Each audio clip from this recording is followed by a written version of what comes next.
Revenue Service (FIRS) to generate 25.2 trillion naira in tax revenue for the 2025 fiscal year.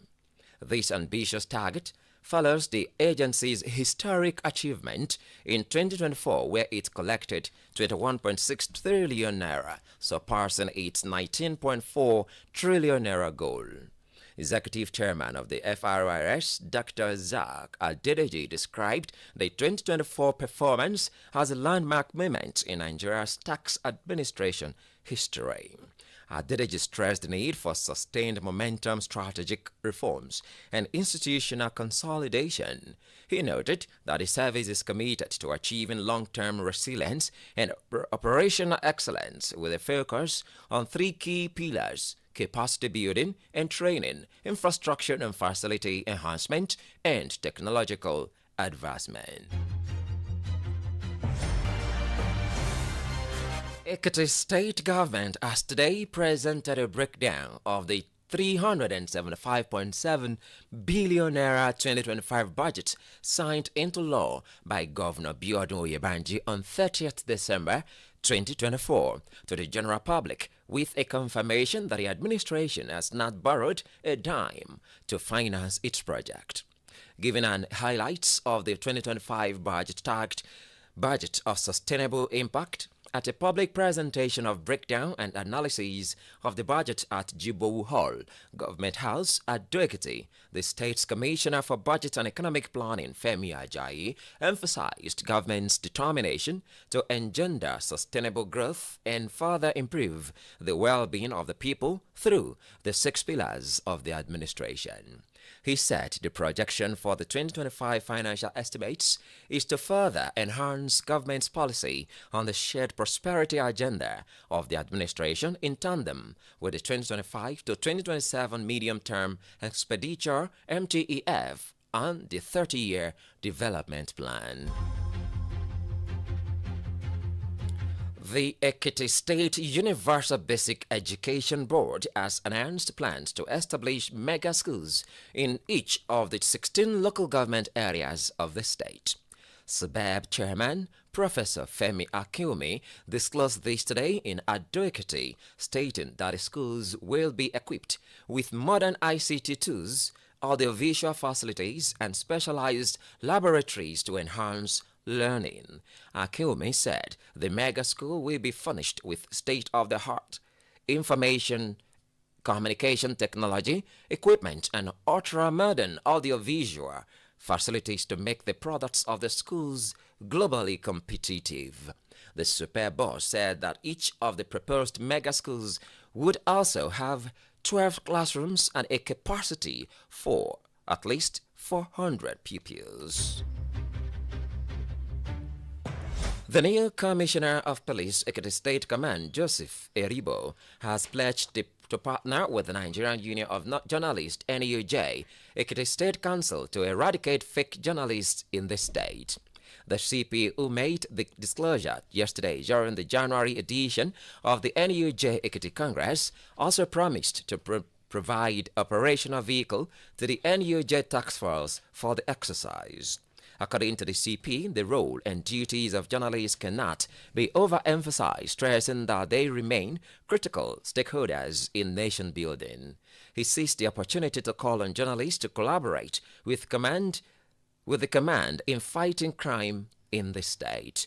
Earlier, the NUJ chairman, Comrade Kayode Babati, sought the support of the State Commissioner of Police to check the activities of fake journalists in the state, saying their presence could cause crises through dissemination of fake reports. An Ekiti State High Court in Ado-Ekiti has sentenced 4 persons to death by hanging for conspiracy and armed robbery. The convicts Ojo Tokwe 37, Aderokotemi Tokwe 37, Oyedele Oluwatobi 27, and Damilola Christopher 30 were found guilty of robbing Taye Adegboye, Idowu Damilola, Idowu Tolulope, and Ganiu Abimbola of their belongings, including laptops, phones, and cash on August 3, 2021. According to the charge, the convicts were armed with guns during the robbery which occurred at Ilutiton Street along Dami Guest House, Ikerekiti. The prosecutor Oluwaseun Olasami presented a solid case, calling for witnesses and tendering the defendant's statements as exhibits. In contrast, the defendant who were presented by counsel Adeyinka Opaleke did not present any witnesses. However, Justice Lekan Olataura, in his judgment, found the prosecution's evidence convincing, stating that the convicts had confessed to the crime and were therefore guilty beyond reasonable doubt. In neighboring Ondo State, suspected herdsmen have killed 5 persons at Ajegunle Powerline Community, Akure North local government area of the state. The victims were said to be laborers hired from Plateau and Kaduna states. A farmer in the community, Akin Olowolafe, said the attack took place on Tuesday around 3 p.m. He said the herdsmen killed 5 of the laborers and they have reported them to the state government and even the security agencies, but no positive actions were taken from the security agencies to stop the herdsmen activities on their farmland.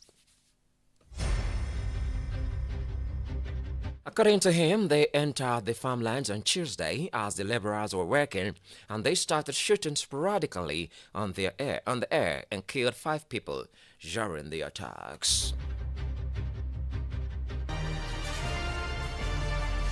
You're still listening to News Express on Adamimogo 107.7 FM. Still to come, INEC Chairman Yakubu cautions electoral integrity at risk over poor party primaries.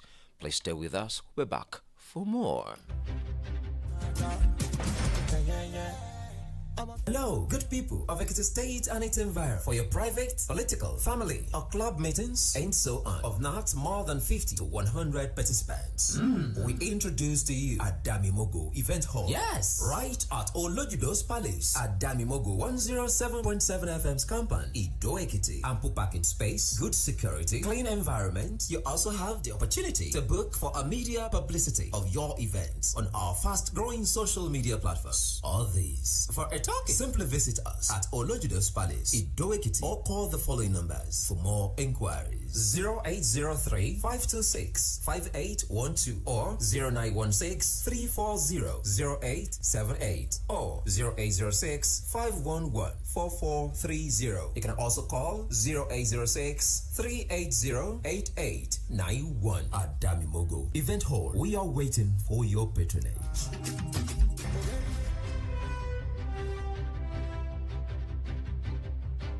Thanks for joining us again. You can subscribe to our YouTube channel and follow us on Facebook via Adamimogo 107.7 FM. For happenings around you or needs inquiries, please contact our newsroom on this number 0811 801 8242. Now to the rest of the news. Special Advisor to the President on Policy Communication, Daniel Bwala, has accused former Kaduna Governor Malam Nasir El-Rufai of pursuing a vengeance mission rather than acting out of patriotism in his recent criticisms of President Bola Ahmed Tinubu's administration. Bwala made the assertion in a response to El-Rufai's earlier post on his verified X handle at Bwala Daniel on Thursday. Bwala, while expressing admiration of El-Rufai, questioned the motive behind the former governor's statement and actions. The presidential aide also reminded El-Rufai of their shared history within the ruling All Progressives Congress APC, noting they played significant roles in Tinubu's emergence as the party's presidential candidate ahead of the 2023 elections.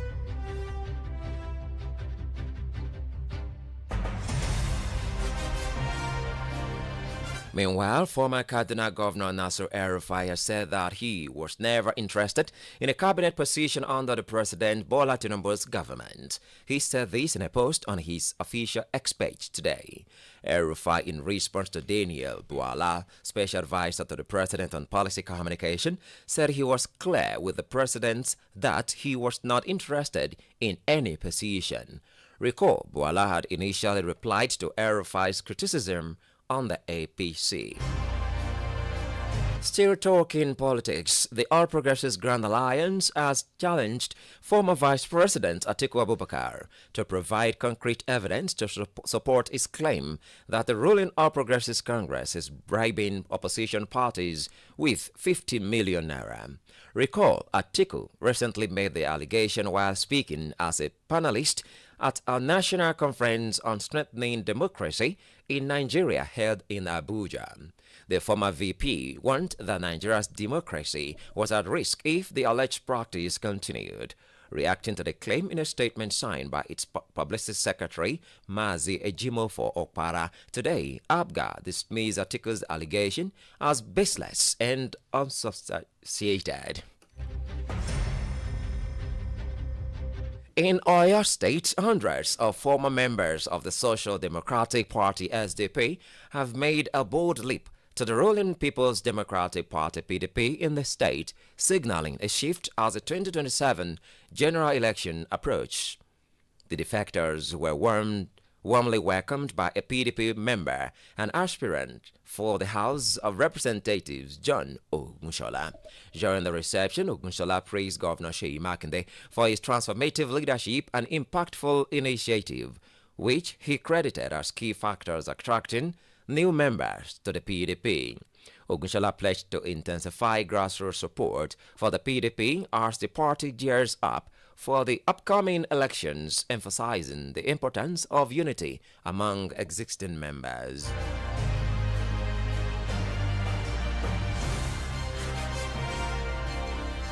Meanwhile, the chairman of the Independent National Electoral Commission, Professor Mahmoud Yakubu, has raised concerns over the lack of internal democracy within political parties, warning that weak primary elections pose a serious threat to Nigeria's electoral system. Yakubu made the assertion today at the public presentation of a book titled Celebrating 100 Years of Political Party Evolution in Nigeria, the Imperatives of Nigeria's Political Stability, Issues and Solutions, an event organized by the Inter-Party Advisory Council in Abuja. The INEC chairman emphasized that transparent, fair and credible primaries are crucial for strengthening democracy, noting that poorly conducted primary have led to widespread disputes, litigation, and instability in Nigeria's electoral process. He warned that internal party irregularities weaken electoral credibility, thereby undermining governance.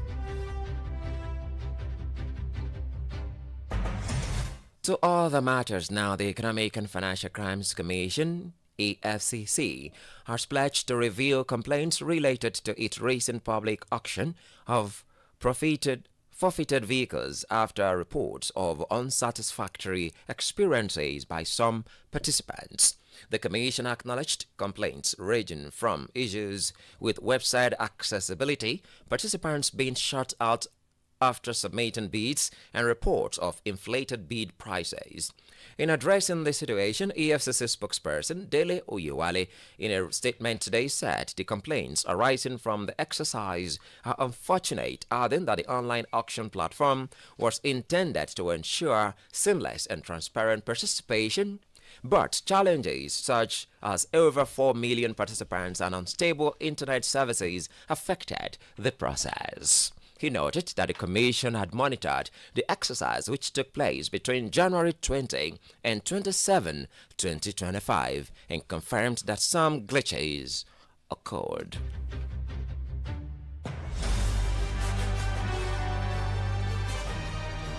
The convener of #RevolutionNow movement, Omoyele Sowore, has been granted bail to the tune of 10 million naira and one surety in like sum. The surety must be a responsible individual with landed property valid in like sum. The surety is expected to deposit the original documents of landed property and a passport photograph to the registrar of the court. While ruling on the bail application, the trial judge, Justice Musa Liman, ordered Sowore to deposit his international passport with the registrar of the court. The judge, however, gave him 24 hours to perfect the bail conditions or be remanded by the police until the bail is perfect. Nigeria Interbank Settlement System and NIBSS has reported a significant surge in instant payment transactions, with the total value reaching 1.07 quadrillion naira in 2024, an increase of 78% from 600.36 trillion naira recorded in 2023. According to NIBSS data, December 2024 saw the highest transaction value at 115 trillion naira, a sharp rise from 71.9 trillion naira in December 2023. It added that instant payment transaction volumes also peaked at 1.02 billion in May, but declined slightly to 962.2 million by December. Key highlights from NIBSS data show Nigerians use point-of-sale POS channels 1.38 billion times, transacting a total of 18.32 trillion naira in 2024.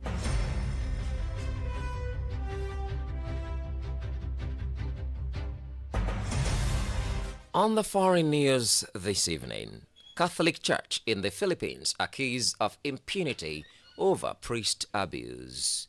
Kende Ayodeji has the story. Good evening and welcome to Foreign News. A watchdog group has accused the Catholic Church in the Philippines of culture of impunity, claiming it had found several of those priests who had been alleged of sexually abusing the minors, and they still remain active in the ministry in the church. It was gathered that the group of Bishop Accountability said it had identified 82 priests and brothers with links to the Philippines who had been accused of abuse in recent decades. It said it compiled a list from reputable media reports, court records, church documents, and other public sources. Report further says those men in question were local priests or those from abroad who were accused of abuse in Philippines, or Filipino clerics who served at home before facing accusations overseas. But it has always been a great pity that none of them has been convicted on this allegation. Still on foreign news, a court in Scotland has blocked the production of oil and gas today at two large project sites being developed in British waters until the impact on climate change can be assessed. According to the report, the decision was a blow for the site developers, Shell and the Norwegian company Equinor, which have already spent or committed hundreds of millions of pounds for the project. However, Judge Andrew Stewart of Scotland's Court of Session said that the companies could continue to drill wells and perform other work at the site until the government made a decision on whether they could continue to produce oil and gas. Meanwhile, the oil companies welcomed the judge's concession that allows them to proceed with some work, but Shell issued a reminder of how much was at stake. That's all on foreign news today. Kende Ayodeji is my name.